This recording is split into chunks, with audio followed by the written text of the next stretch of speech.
कैसे हो बच्चों।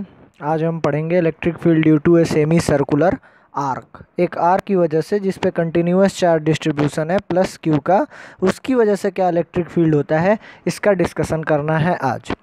इससे पहले जो आपने पढ़ा था वो क्या था, इनफाइनाइट वन डायमेंशनल रॉड था, उस पर कोई positive charge plus Q total charge को आपने इसकी वजह से एक इलेक्ट्रिक फील्ड निकाला था। ठीक है, तो अभी हम पढ़ रहे हैं कंटिन्यूअस चार्ज डिस्ट्रीब्यूशन की वजह से किसी पॉइंट पी पर या किसी पॉइंट ओ पर इलेक्ट्रिक फील्ड की वैल्यू कितनी होती है। ठीक है, इसको समझते हैं क्या है। Electric field due to a semi circular arc having radius R. A semi circular arc है जिसका रेडियस कितना है, आर है, on which plus q charges uniformly distributed it on its periphery. इस पे प्लस क्यू चार्ज क्या है, plus Q total charge है। इसको कंटिन्यूसली बहुत अच्छे तरीके से एकदम मस्त यूनिफॉर्म डिस्ट्रीब्यूट किया गया है इसके पूरे डायमीटर वाले पेरीफेरी पे। ठीक है, अब ये जो कहानी है इसको आप समझिए क्या है। For finding electric field due to semi circular ring, अब क्योंकि इस सेमी सर्कुलर रिंग जो कि कंटिन्यूअस चार्ज डिस्ट्रीब्यूशन है इसकी वजह से इलेक्ट्रिक फील्ड निकाल रहा है, तो हमको मानना पड़ेगा इस पे एक चार्ज एलिमेंट।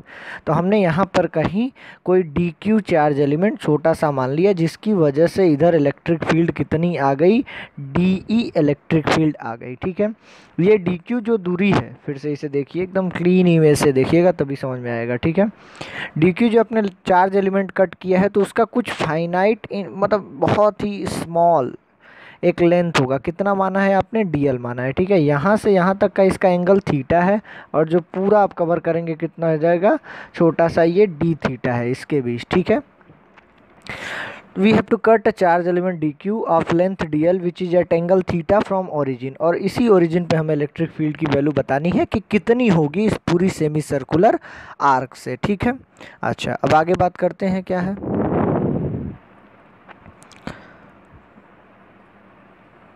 ठीक है, charge element having angle D theta, D theta पे चार्ज एलिमेंट का एंगल है। ठीक है, अब ये देखना है कि यहाँ पर जो डी ई इलेक्ट्रिक फील्ड आए, ये हमारा है electric field D E by this D Q small charge element से, ये कितने एंगल पर है। ठीक है, कितने एंगल पर है ये। ठीक, तो यहाँ से इसका एंगल है, देखिए एंगल ही निकालना बहुत कठिन है, या मतलब अगर समझ जाएंगे तो बहुत ईजी हो जाएगा, सब हमेशा निकाल लोगे। ये कितना है, थीटा है, ये छोटा वाला एंगल कितना है, डी थीटा है। ठीक है, अच्छा ये कितना है, ये 90 डिग्री है। ठीक है, यहाँ से यहाँ पूरा कितना होगा, 180 डिग्री होगा। ठीक है, तो यहाँ पर कितना हो जाएगा, मान लेते हैं ये वाला कितना एंगल है, एक्स एंगल है, तो X plus 90 plus theta is equals to 180 degree. तो x की वैल्यू कितनी आ गई, 90 माइनस थीटा। जो आपने x यहाँ पर बोला है कि ये x है, इसकी वैल्यू कितनी आ गई, 90 माइनस थीटा आ गई। x की वैल्यू कितनी आ गई, 90 माइनस थीटा। तो ये वाला एंगल ये पूरा कितना है, 90, तो बचा हुआ एंगल कितना हो जाएगा, theta. So this will be our theta. अगर इसे रिजॉल्व करें, वेक्टर थोड़ा सा आपको याद हो, तो डी के साथ जो थीटा वाला कंपोनेंट होता है, जो थीटा जिसके बगल में होता है उसे बोलते हैं हॉरिजॉन्टल कंपोनेंट, और ये हो जाता है डी ई कॉस थीटा, और इसका परपेंडिकुलर कंपोनेंट क्या हो जाता है, डी ई साइन थीटा। ठीक है, तो हमने रिजॉल्व कर लिया दोनों का हॉरिजॉन्टल कंपोनेंट और वर्टिकल कंपोनेंट। ठीक है, अब एक बात यहाँ पर बहुत इंपॉर्टेंट आती है, इस कहानी को समझने से पहले यहाँ पर दिखाता हूँ आपको। ठीक है, यहाँ पर जब आपने चार्ज एलिमेंट लिया था डी क्यू वाला, तो उसकी वजह से इलेक्ट्रिक फील्ड ये रहा था डी ई। इसको दो कंपोनेंट में निकाला था, एक हॉरिजॉन्टल कॉस थीटा वाला, और ये आपका वर्टिकल कितना था, साइन थीटा वाला। ठीक है, इसी तरीके से अगर कोई मिरर एलिमेंट लेते हैं, यानी पर एग्जैक्टली जितने डिस्टेंस पे ये है थीटा एंगल पे, इसी थीटा एंगल पे आप यहाँ पर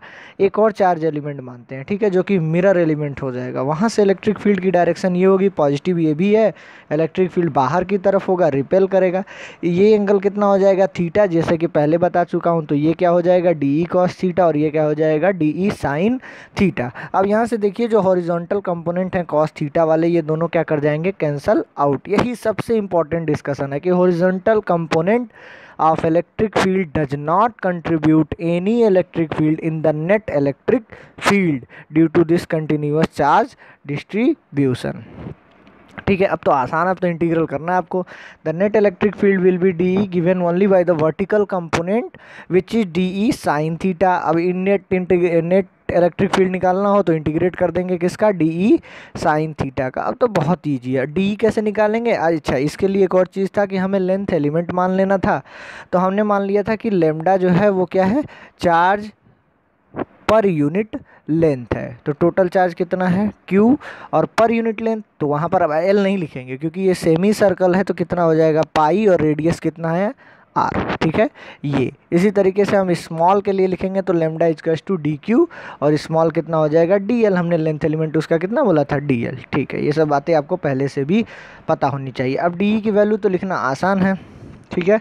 D equals to KdQ/R², figure देखिएगा नज़र आ जाएगा, ये तो आपका कूलम्स लॉ से ही मिला हुआ है इलेक्ट्रिक फील्ड की वैल्यू, ठीक है। यहाँ पर आपने इंट्रोड्यूस कर दिया है लेमडा को, ठीक है। अब एक चीज़ और बड़ा इंटरेस्टिंग है यहाँ पर देखना, ठीक है, कि जो इंटीग्रल आप करोगे, ठीक है, इंटीग्रल आप जो कर रहे हो वो किसका कह रहे हो, KdQ/R²। डी क्यू वैल्यू आपने लिख दिया कि लेमडा DL हमने ले लिया। अब ये DL भी नहीं चाहिए, हमें क्या चाहिए यहाँ पर, कुछ थीटा के टर्म आए तो काम बने, ठीक है, क्योंकि यहाँ पर क्या है साइन थीटा है, क्योंकि नेट इलेक्ट्रिक फील्ड में किसका कंट्रीब्यूशन हो रहा है, साइन थीटा का हो रहा है। तो उसके लिए देखिए एक फॉर्मूला पढ़े होंगे आप क्लास 9th के ट्रिग्नोमेट्री में या ज्योमेट्री में, कि एंगल इजकल्स टू क्या होता है, angle equals to arc by radius होता है, ठीक है। तो जो डायग्राम था आपने देखा होगा, दोबारा से आपको डायग्राम दिखाता हूँ मैं, ठीक है, ये डायग्राम था आपका, ठीक है। तो एंगल कितना है यहाँ पर, एंगल आपका थीटा, और ये आर कितना है, डी थीटा एंगल है छोटा वाला, और आर कितने का है, DL का है, ठीक है, DL का आर्क है।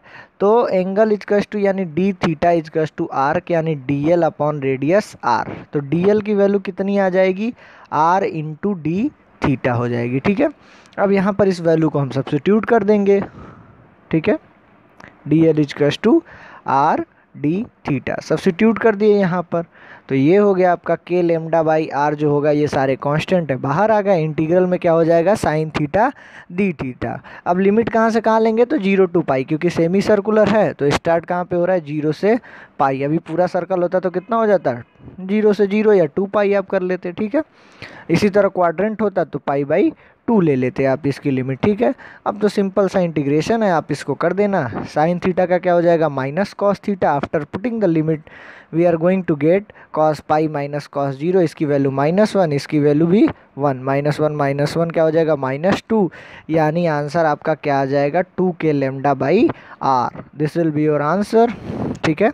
Electric field, net electric field कितना हो गया 2K lambda divided by R, और K की वैल्यू यहाँ से आप सब्स्टिट्यूट कर देंगे, क्या हो जाएगा total charge upon total length यानी πr, ठीक है। तो वैल्यू आ गई ये, ठीक है, आसानी से आपने इसको निकाल दिया। अब क्या है electric field, net electric field due to this quadrant, ये आपका होम असाइनमेंट है। लिमिट आपको पता ही चल गया है 0 से π/2, टोटल चार्ज +Q डिस्ट्रीब्यूटेड है। इस पॉइंट पे इलेक्ट्रिक फील्ड की हमें वैल्यू आप बताइए, ठीक है। So this is all about today's lecture, thank you.